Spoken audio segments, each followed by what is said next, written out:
we're sitting down to talk about my April TBR. I blinked and we're already almost 4 months into the year.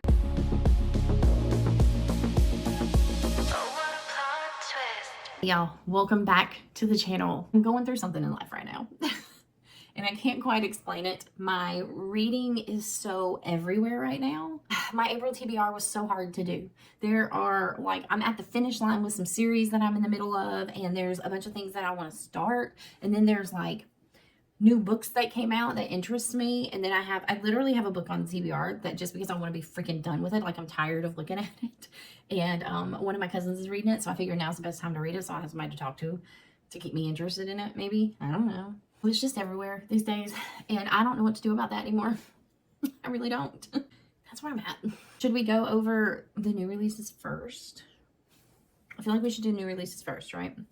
So I have 6 new releases on my TBR this month. There are 2 new releases that came out in March that I want to move over to the TBR for April. Just Our Luck by Denise Williams. I am also going to put Bound in Blood by Sadie Kincaid. That comes out on the 31st. I'm really excited. That's going to be an audiobook for me. Unexpectedly loved the Broken Bloodline series when I listened to it on audio. Like, I'm almost considering re-listening to the whole series again. I just enjoyed it that much. And it's a bully romance, and it's like a why choose, and we know that's not my favorite. And then we have the 2 big ones coming out that is probably going to be on most people's TBR. I'd be highly surprised if they're not. And so it's Say You'll Remember Me by Abby Jimenez and Great Big Beautiful Life by Emily Henry.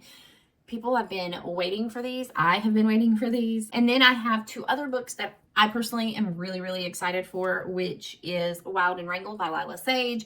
This is the final installment in the Rebel Blue Ranch series. And then Deacon, which is book 3 in the Sovereign Mountain series by Raya Morris Edwards. Now we can move on to all of the books that I have sitting in front of me. I forgot to tell you guys, I'm going to be moving on in Catherine Cowell's Sparrow Falls series. My goal is to read Delicate Escape this month as well by Catherine Cowell.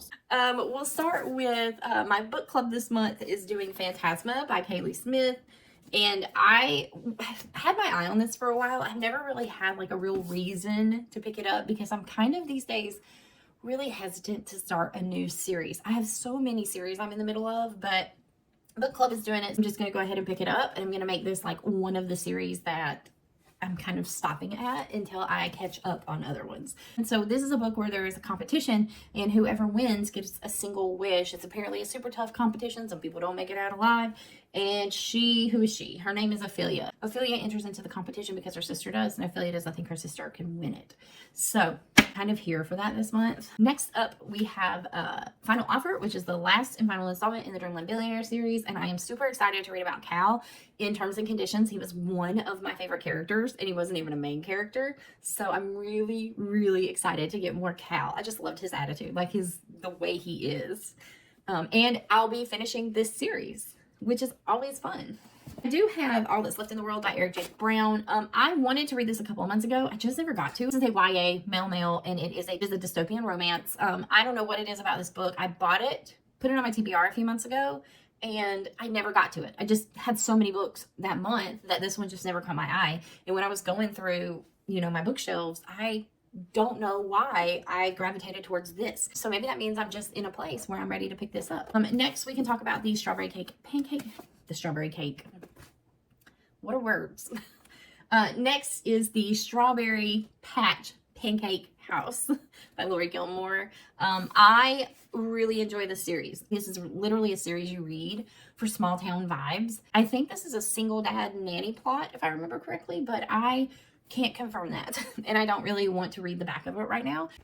Next, we're going to keep going with Twisted by Emily McIntyre. I am enjoying reading these. This is the fractured fairy tale based off of Aladdin, so I'm super excited. I believe it's Jasmine and like Jafar. It's supposed to be those 2 characters. And so I am 2 books away from completing another series. So I'm in the momentum with this series, and I want to keep going. We have Saving 6 here. We have Saving 6 here because I genuinely want to read it. And the problem is I had it on my TBR last month. I've had this on my TBR before. This is not even one of the thicker ones in the series.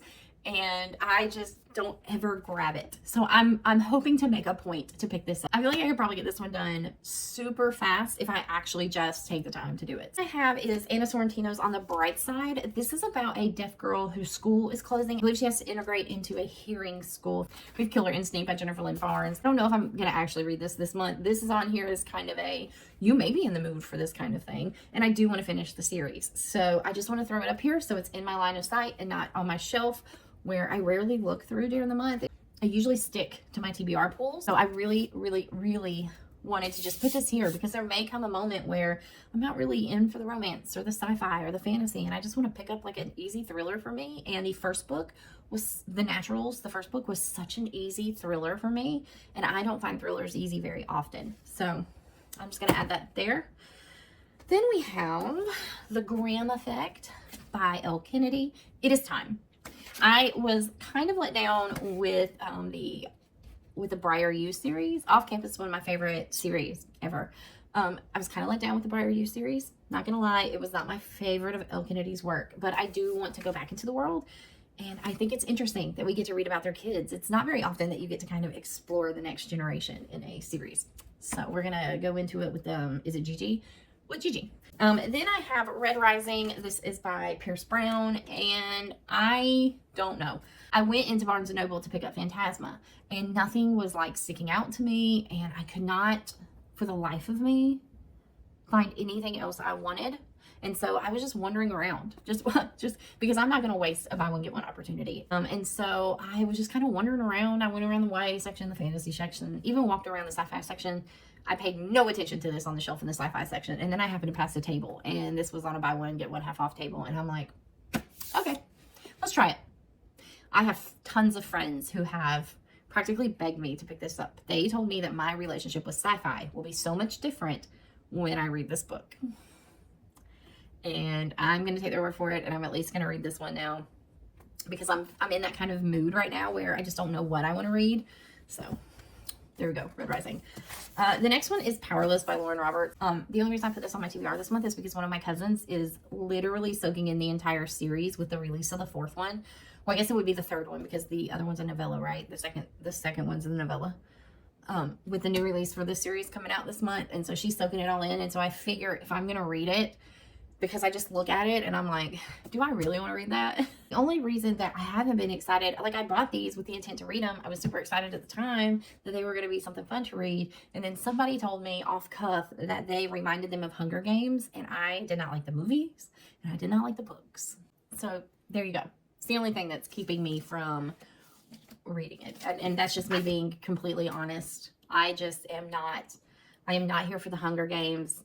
And so when anybody tells me that something reminds them of the Hunger Games, I tend to shy away. Let's move on to Summer in the City by Alex Astor. I tried to read one Alex Astor book a very long time ago. I don't even remember what it was. I just could not get into the book. And so I kind of steered away from her for a while, but I thought that this book was absolutely stunning. I mean, look at the actual, there's the inside of it. And then it's gorgeous. It's absolutely stunning. And this is where I'm a sucker for good marketing, because the only reason I picked this book up was because of what it looked like. Another big book that we're putting on this month is Heat of the Everflame. Again, this is one that I don't know if I'm going to get to this month. I had it on my TBR last month. I'm going to put it on my TBR this month, and I'll probably put it on my TBR. I'll probably put it on my TBR next month if I don't get to it this month, because I do want to continue the story. And I do want to collect the series. I like the story. And I know people have problems with it, but I am a big fan of, if I don't like some of the characters, but you can make me love the story, then I call that really good writing. Like, you don't have to use the characters as a crutch to create a really good story. And I certainly enjoy that in any books that I read. Then we have While We Were Young by K.L. Walther. And this will be my first K.L. Walther book, but you'll find it, like I said, to be true. I am a sucker for aesthetics. And I just thought that the overall color scheme of this book was beautiful. The sprayed edges are gorgeous. And I don't even know what it's about. And then last on the list is my February book of the month, which was Our Infinite Fates. I thought that the plot to this sounded so intriguing. So intriguing. The Invisible Life of Addie LaRue meets This Is How You Lose the Time War in this fantastical and epic love story that defines defies death as two souls reincarnate through the century. Read it to you because I don't think that me explaining it to you could do it justice. Evelyn can remember all her past lives. She can also remember that in every single one, she's been murdered before her 18th birthday by Arden, a supernatural being linked to her soul. The problem is that she's quite fond of the life she's in now, and her little sister needs her in order to stay alive. If Evelyn wants to save her sister, she'll have to find the centuries-old devil who hunts her through each life before they find her first, figure out why she's being hunted, and finally break their curse and try not to fall in love again. I just thought, wow, if ever I was going to pick up a fantasy and thoroughly enjoy it, it's going to be this one. And this is by Laura Stephen. And also, I really like the cover on this one. The gold and the teal is so pretty to me. So pretty. And that's all. That's all I have. I just realized as I'm sitting here editing this video, I did not tell you guys bye.